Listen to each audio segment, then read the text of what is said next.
Olá, senhoras e senhores, sejam bem-vindos ao Arete Jus. Está começando mais uma lei. E hoje nosso convidado especial é a Lei 9.307, que trata sobre a arbitragem. Galera, mas antes de começarmos, não se esqueça de deixar o seu like, se inscrever no canal, ativar o sininho para receber as notificações e compartilhar com seus melhores amigos.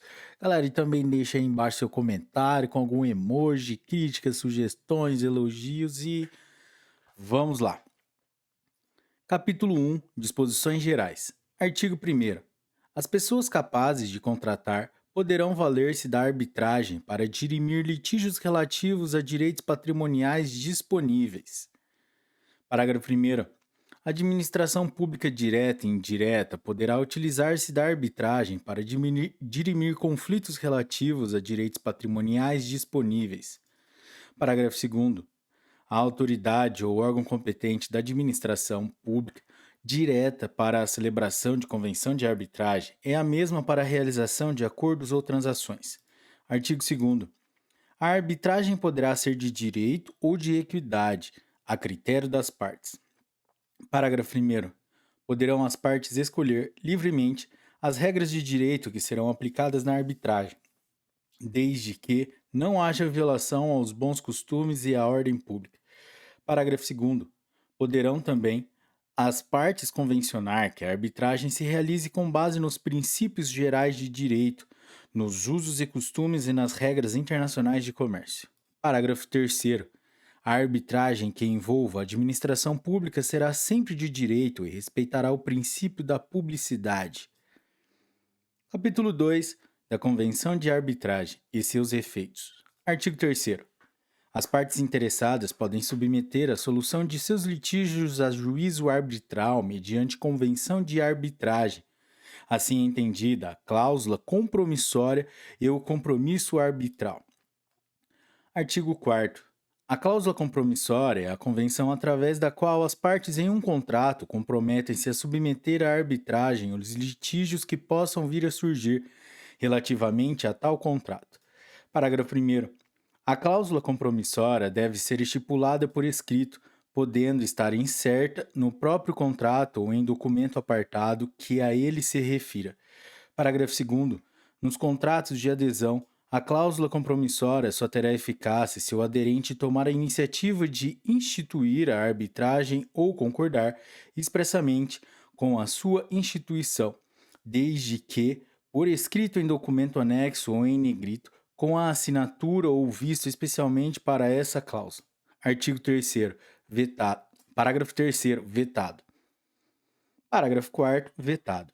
Artigo 5º.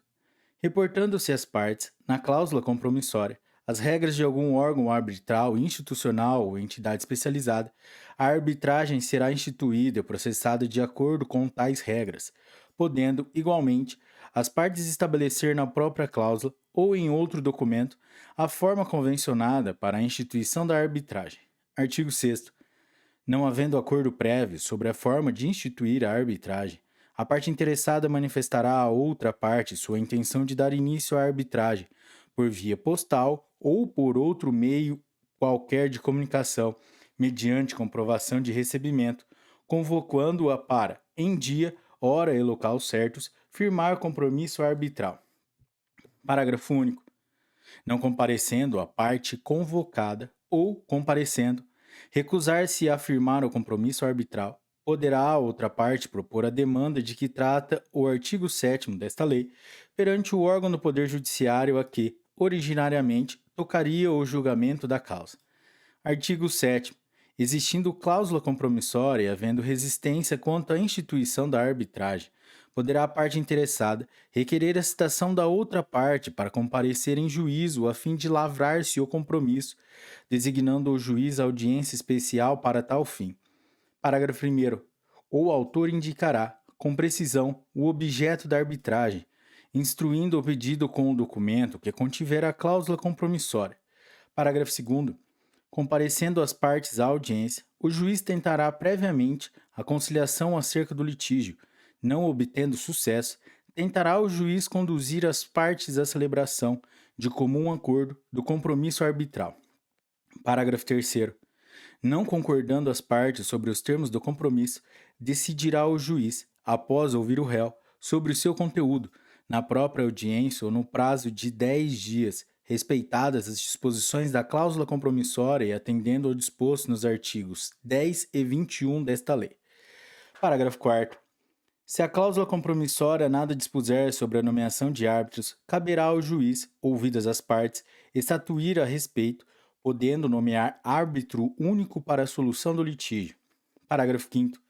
A ausência do autor, sem justo motivo, a audiência designada para a lavratura do compromisso arbitral importará a extinção do processo sem julgamento de mérito. Parágrafo 6º. Não comparecendo o réu à audiência, caberá ao juiz, ouvido o autor, estatuir a respeito do conteúdo do compromisso, nomeando árbitro único. Parágrafo 7º. A sentença que julgar procedente o pedido valerá como compromisso arbitral. Artigo 8º.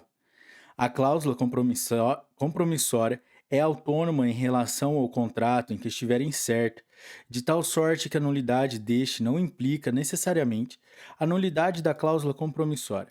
Parágrafo único. Caberá ao árbitro decidir de ofício ou por provocação das partes as questões acerca da existência, validade e eficácia da convenção de arbitragem e do contrato que contém a cláusula compromissória.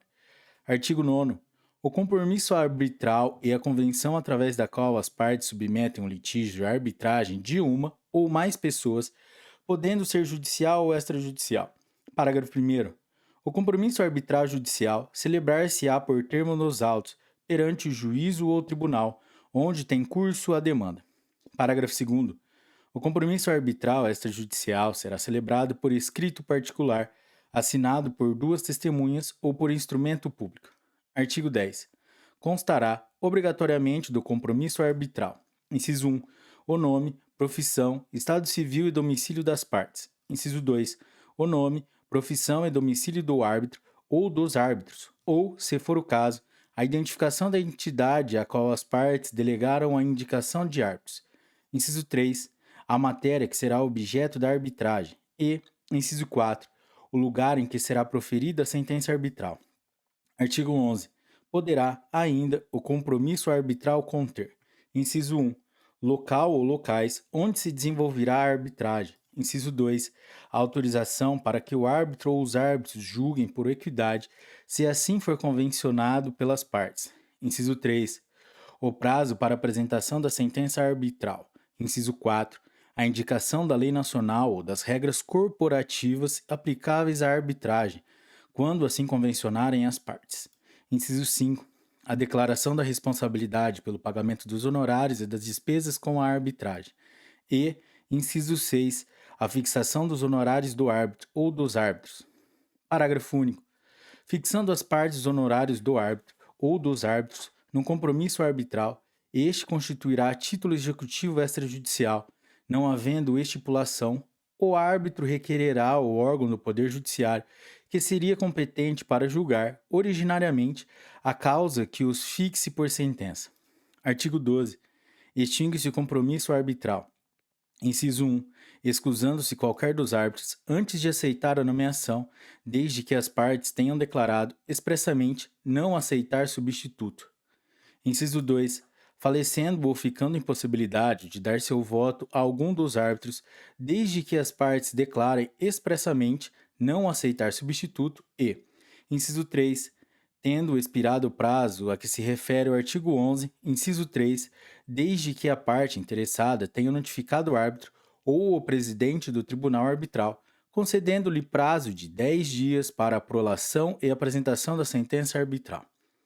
Capítulo 3 dos árbitros. Artigo 13.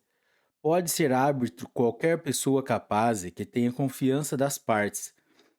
Parágrafo 1º. As partes nomearão um ou mais árbitros, sempre em número ímpar, podendo nomear também os respectivos suplentes. Parágrafo 2º. Quando as partes nomearem árbitros em número par, estes estão autorizados, desde logo, a nomear mais um árbitro. Não havendo acordo, requererão as partes ao órgão do Poder Judiciário a que tocaria, originariamente, o julgamento da causa nomeação do árbitro, aplicável, no que couber, o procedimento previsto no artigo 7º desta lei. Parágrafo terceiro. As partes poderão, de comum acordo, estabelecer o processo de escolha dos árbitros ou adotar as regras de um órgão arbitral institucional ou entidade especializada. Parágrafo quarto. As partes, de comum acordo, poderão afastar a aplicação de dispositivo do regulamento do órgão arbitral institucional ou entidade especializada que limite a escolha do árbitro único, coárbitro ou presidente do tribunal da respectiva lista de árbitros, autorizado o controle da escolha pelos órgãos competentes da instituição, sendo que, nos casos de impasse e arbitragem multiparte, deverá ser observado o que dispuser o regulamento aplicável. Parágrafo 5º. O árbitro ou o presidente do tribunal designará, se julgar conveniente, um secretário que poderá ser um dos árbitros. Parágrafo 6º. No desempenho de sua função, o árbitro deverá proceder com imparcialidade, independência, competência, diligência e discrição. Parágrafo 7º. Poderá o árbitro ou o tribunal arbitral determinar às partes o adiantamento de verbas para as despesas e diligências que julgar necessárias. Artigo 14. Estão impedidos de funcionar como árbitros as pessoas que tenham, com as partes ou com o litígio que lhes for submetido, alguma das relações que caracterizam os casos de impedimento ou suspensão de juízes, aplicando-se aplicando-se-lhes, no que couber, os mesmos deveres e responsabilidades, conforme previsto no Código de Processo Civil.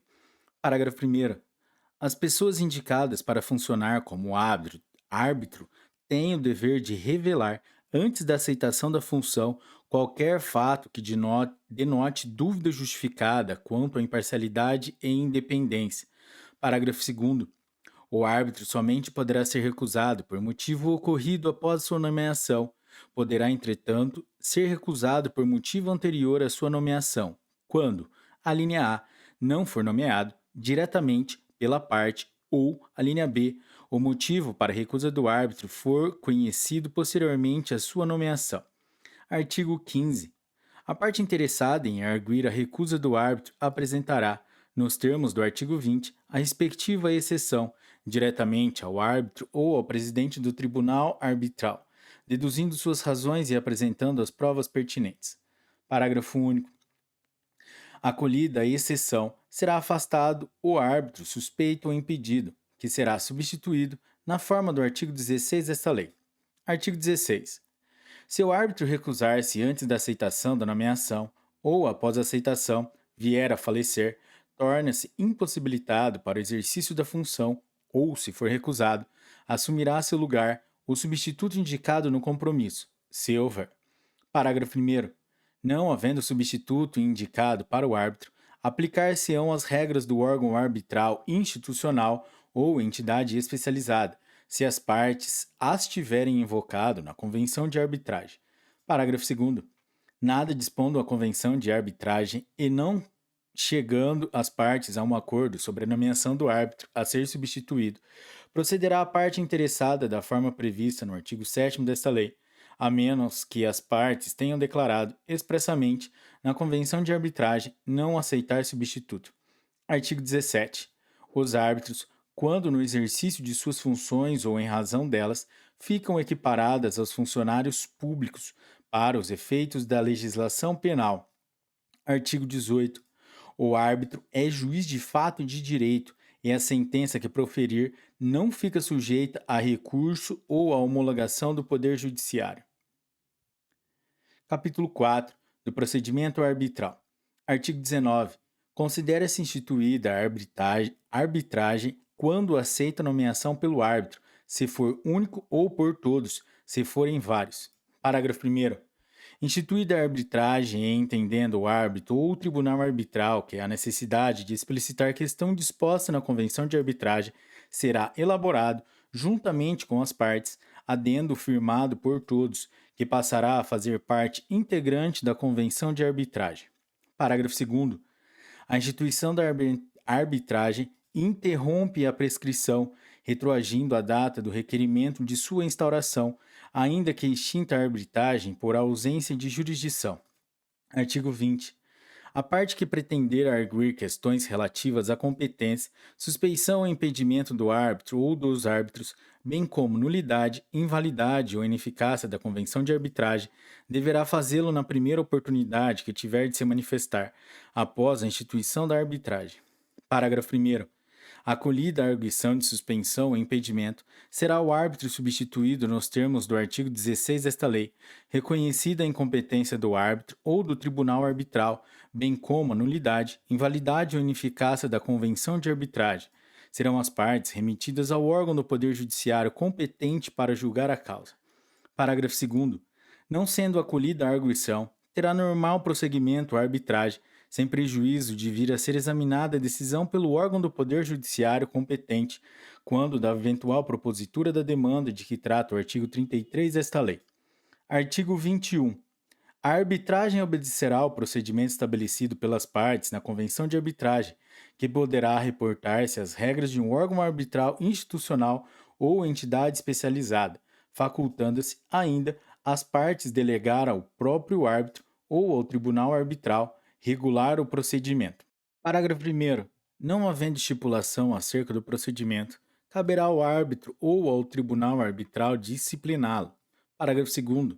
Serão sempre respeitados no procedimento arbitral os princípios do contraditório, da igualdade das partes, da imparcialidade do árbitro e de seu livre convencimento.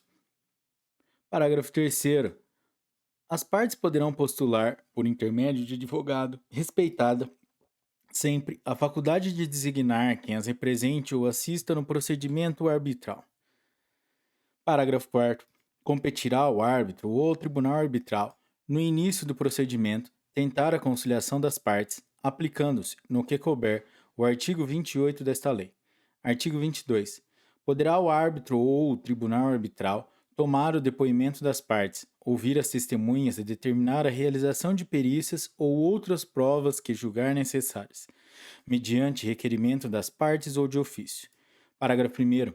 O depoimento das partes e das testemunhas será tomado em local, dia e hora previamente comunicados, por escrito e reduzido a termo, assinado pelo depoente ou a seu rogo e pelos árbitros. Parágrafo 2º. Em caso de desatendimento sem justa causa da convocação para prestar depoimento pessoal, o árbitro ou o tribunal arbitral levará em consideração o comportamento da parte faltosa ao proferir sua sentença. Se a ausência for de testemunha, nas mesmas circunstâncias, poderá o árbitro ou o presidente do tribunal arbitral requerer à autoridade judiciária que conduza a testemunha renitente, comprovando a existência da convenção de arbitragem. Parágrafo 3º. A revelia da parte não impedirá que seja proferida a sentença arbitral. Parágrafo 4º. Revogado. Parágrafo 5º. Se, durante o procedimento arbitral, um árbitro vier a ser substituído, fica a critério do substituto repetir as provas já produzidas. Galera, é isso aí. Essa foi a Lei 9.307, que trata sobre a arbitragem. Se você chegou até aqui, curtiu esse episódio, deixe o seu like, se inscreva no canal, compartilhe com seus melhores amigos, que isso é muito importante pra gente, galera. E é isso aí, até a próxima. Um forte abraço e tchau!